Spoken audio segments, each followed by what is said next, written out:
Assalamualaikum, apa khabar semua? Terima kasih kerana sudi singgah ke channel saya.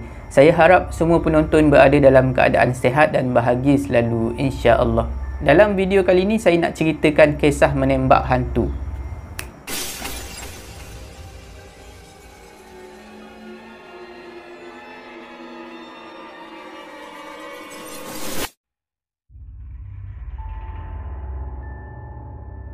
Kisah ni berlaku pada tahun 2013 di bandar Cleveland, Ohio, Amerika Syarikat.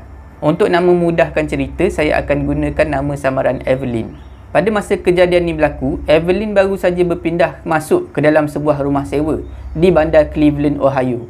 Cleveland adalah salah satu bandar di Amerika Syarikat yang mempunyai kadar jenayah yang tinggi. Evelyn berpindah ke situ sebab dah tak ada pilihan. Pada masa tu dia memang terdesak nak cari rumah sewa yang murah. Evelyn dapat tahu pasal rumah tu daripada kawan dia sendiri. Kawan dia dah berkeluarga, dah ada suami, dah ada anak. Jadi tak bolehlah nak tinggal sekali dengan kawan dia tu. Kawan dia duduk di bandar Cleveland tu juga. Cuma kawasannya saja yang berbeza. Pada mulanya Evelyn macam takut juga nak pindah ke Cleveland tu. Sebab kawan dia tu yang duduk di bandar Cleveland tu selalu cerita, di bandar tu banyak sangat berlaku kes jenayah. Tak kiralah pecah rumah ke, kes rompak ke, dadah ke, macam-macam lah. Ada gangster pun banyak dekat situ. Jadi banyaklah perkara tak elok yang berlaku dekat situ. Tapi disebabkan Evelyn ni dah terdesak, dia minta tolong jugalah kawan dia tu untuk carikan rumah sewa dekat situ. Dipendekkan cerita, Evelyn pun pergilah ke bandar Cleveland tu. Tengoklah rumah sewa tu. Rumah sewa tu adalah satu bangunan yang lama, yang saiznya agak besar. Rumah tu ada dua tingkat, dibahagikan kepada dua tingkat. Satu rumah di bawah dan satu rumah di atas. Kalau kita sebut rumah dua tingkat ni, biasanya dia satu pintu, kemudian boleh naik ke tingkat atas. Tapi rumah ni berbeza. Dia dibahagikan kepada dua tingkat. Tingkat bawah satu penyewa, maknanya tak kira lah berkumpulan ataupun single. Dekat atas satu penyewa yang lain. Dan pada masa tu cuma tingkat bawah yang kosong. Bila Evelyn masuk dalam rumah tu, rumah tingkat bawah tu, memang betul lah kata kawan dia, rumah tu adalah rumah lama. Reka bentuk binaan rumah tu dan juga hiasan dalaman rumah tu semuanya jenis yang lama. Evelyn cuma menyewa seorang diri di rumah tu dan kadar sewanya memang murah. Bila Evelyn berjalan pergi ke atas, Evelyn tengok rumah di tingkat atas tu memang tak ada penghuni. Pintu rumah tu ditutup dan dikunci menggunakan rantai besi dan juga mangga. Maknanya memang Evelyn ni seorang-seorang lah dekat situ. Evelyn pun mulalah tinggal di rumah tu dan bekerja macam biasa. Tak pastilah Evelyn ni kerja apa, tapi mungkin dia kerja dekat bar sebab dia balik lewat pagi. Sekitar pukul 4 pagi baru balik ke rumah. Kerja dia memang macam tu, memang balik lewat. Memang setiap hari macam tu. Kecuali lah hari yang Evelyn tak bekerja, hari cuti. Satu malam tu, sekitar pukul 4 lebih, Evelyn baru balik daripada kerja. Evelyn balik bersihkan badan, mandi dan dia dah ready nak tidur.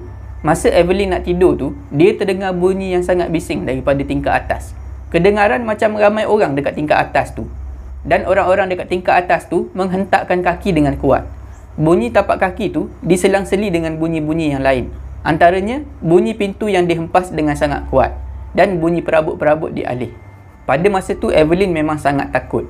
Sebab pada masa tu Evelyn fikir rumah tingkat atas tu dah dipecah masuk oleh perompak. Dan daripada apa yang Evelyn ni dengar, bunyi tapak kaki tu, perompak tu bukan seorang-seorang. Mungkin 3 ataupun 4 orang. Menambahkan lagi rasa takut Evelyn bila dia sedar dia seorang-seorang dekat tingkat bawah tu. Dan pada masa tu Evelyn mula berfikir, mungkin lepas perompak tu dah siap buat kerja kat tingkat atas, diorang akan turun rompak dekat rumah dia pula dekat bawah ni. Evelyn cepat-cepat ambil handset dia dan call tuan rumah. Evelyn ceritakanlah apa yang berlaku, apa yang dia dengar. Tuan rumah tu dengan segera datang ke rumah. Tapi dia tak datang seorang-seorang, dia bawa sepupu dia sekali. Bila dah sampai tu, Evelyn pun bercakap lah dengan tuan rumah tu. Lepas tu diorang bertiga, tuan rumah tu, sepupu dia dan juga Evelyn pergi naik ke tingkat atas. Bila dah sampai dekat depan pintu rumah tingkat atas tu, Evelyn terkejut. Pintu rumah tingkat atas tu langsung tak nampak terusik. Rantai besi dan juga mangga tu elok aja, tak nampak macam orang pecah masuk. Masa tu tuan rumah ni dah pandang pelik dah dekat Evelyn ni. Tuan rumah tu bukalah kunci, buka rantai besi tu semua dan masuk ke dalam. Evelyn pun masuk sekali pada masa tu. Dekat dalam rumah tu elok aja, tak ada apa pun yang bersepah. Rumah tingkat atas tu kosong, tak ada sesiapa pun dekat dalam rumah tu.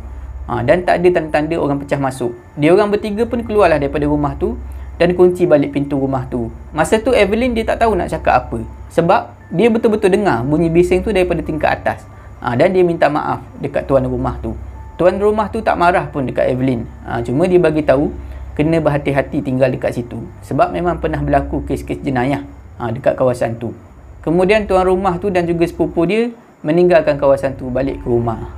Beberapa malam lepas tu berulang lagi perkara yang sama.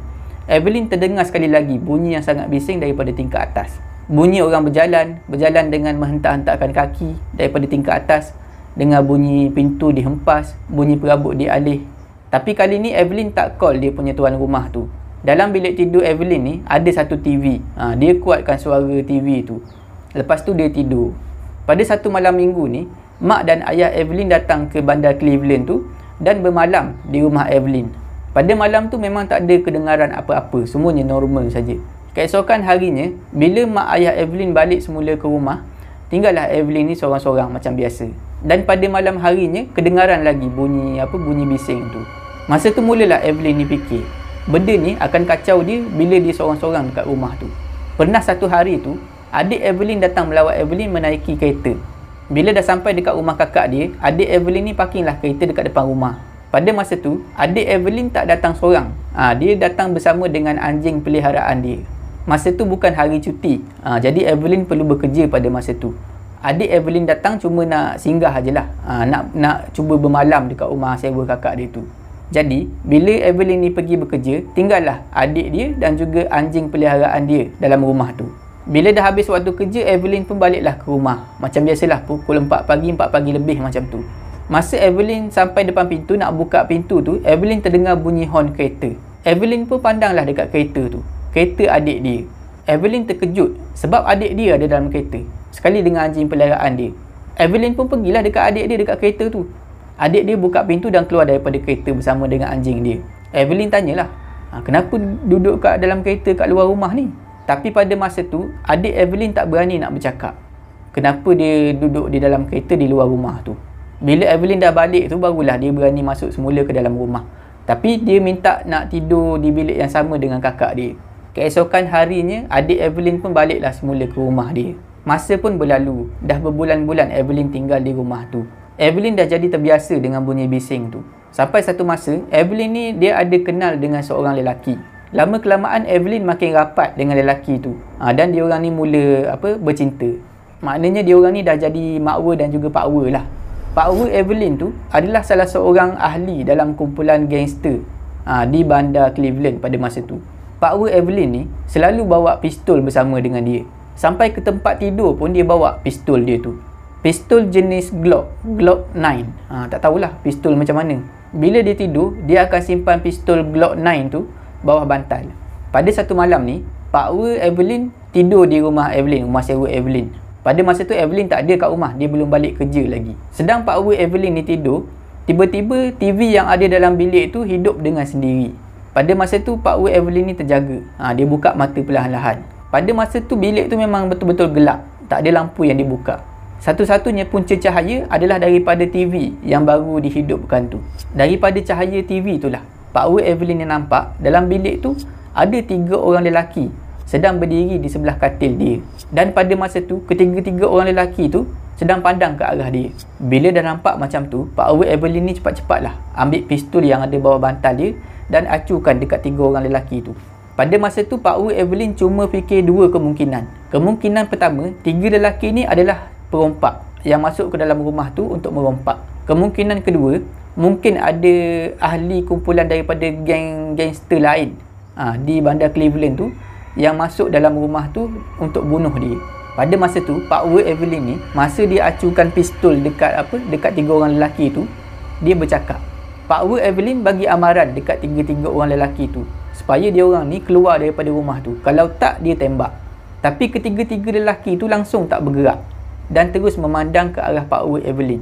Pakwa Evelyn tanpa teragak-agak terus menembak ketiga-tiga orang lelaki tu. Selepas pakwa Evelyn ni melepaskan 3 das tembakan, ketiga-tiga orang lelaki tu gaib daripada pandangan, hilang macam tu saja.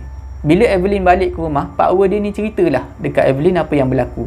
Pakwa Evelyn ni bukanlah seorang yang suka bergurau ataupun bercakap bohong.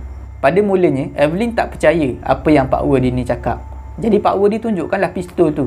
Ada tiga peluru yang dah tak ada dalam pistol tu. Maknanya dah 3 peluru dilepaskan daripada pistol tu. Dalam bilik tu tak banyak benda yang ada. Ada tilam, ada katil, lepas tu ada kipas dan ada TV. Dekat dinding pula memang tak ada gantung apa-apa, gambar ke, poster ke, tak ada apa-apa. Evelyn pun tanyalah Pak Wu dia, dekat arah mana yang tembak tu? Lelaki bertiga tu berdiri dekat mana?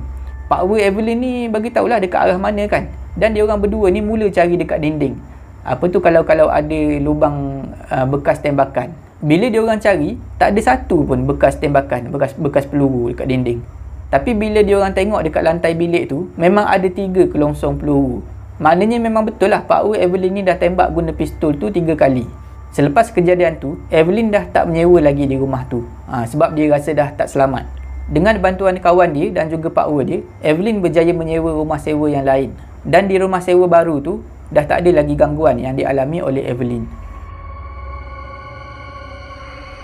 Setakat tu sajalah video saya pada kali ini. Saya harap semua penonton terhibur. Jika anda suka dengan video ni, jangan lupa like, share dan komen video ni. Jangan lupa subscribe dan tekan butang loceng untuk dapatkan notifikasi video saya yang seterusnya. Bagi anda yang nak berkongsi kisah seram, boleh hantar ke alamat email yang tertera dekat bawah. Janganlah kita takut kepada makhluk, tetapi takutlah kepada pencipta sekalian makhluk. Semoga kita bertemu lagi di video saya yang seterusnya, insya-Allah. Assalamualaikum.